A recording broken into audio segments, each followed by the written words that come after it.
Hi friends! చాలా మందికి ఆకుకూర ఇష్టం ఉన్నది కదా! అలాంటి వాళ్ళు ఈ ఆకుకూర టమాటో ఫ్రైడ్ రైస్ ట్రై చేయండి. చాలా ఇష్టంగా తింటారు. రెసిపీ అయితే లంచ్ బాక్స్‌లో కూడా చాలా బావుంటుంది. ముందుగా ఈ రెసిపీకి అయితే ఒక కడాయి తీసుకొని అందులో ఆయిల్‌ని అయితే యాడ్ చేసుకొని, ఆయిల్ బాగా హీట్ అయిన తర్వాత జీలకర్ర, ఆవాలు, శనగబ్యాళ్ళు, మినపబ్యాళ్ళు వేసుకొని వాటిని బాగా ఫ్రై చేసుకోవాలి. శనగబ్యాళ్ళు, మినపబ్యాళ్ళు కొద్దిగా ఫ్రై అయిన తర్వాత అయితే మనం చిన్నగా కట్ చేసుకున్న ఆనియన్స్‌ని అలాగే చిన్నగా కట్ చేసుకున్న టమాటో పీసెస్‌ని వేసుకొని ఫ్రై చేసుకోవాలి. ఇట కొద్దిగా సాఫ్ట్ అయిన తర్వాత మనమైతే ఆకుకూరనైతే ఇందులో యాడ్ చేసుకోవాలి. నేనైతే తోటకూరని తీసుకున్నాను. మీ దగ్గర ఏది అవైలబుల్‌గా ఉంటే అది తీసుకోవచ్చు. ఆకుకూర కొద్దిగా కుక్ అయిన తర్వాత రుచికి సరిపడా ఉప్పు, కొద్దిగా పసుపు, కారంనైతే యాడ్ చేసుకొని ఒకసారి బాగా మిక్స్ చేసుకోవాలి.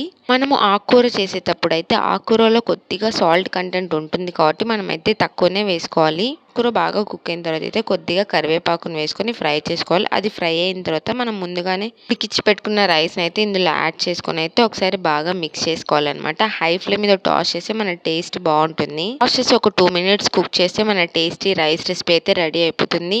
సర్వ్ చేసేటప్పుడు అయితే కొద్దిగా నిమ్మకాయ పిండుకొని తింటే కూడా చాలా బావుంటుంది. ఈ రెసిపీ అయితే మార్నింగ్ రైస్ మిగిలిపోయిన లెఫ్ట్ ఓవర్ రైస్‌తో కూడా ట్రై చేయొచ్చు. చాలా బావుంటుంది. మీకు ఈ వీడియో నచ్చితే లైక్ చేయండి, షేర్ చేయండి. Don't forget to subscribe to my channel. Thanks for watching.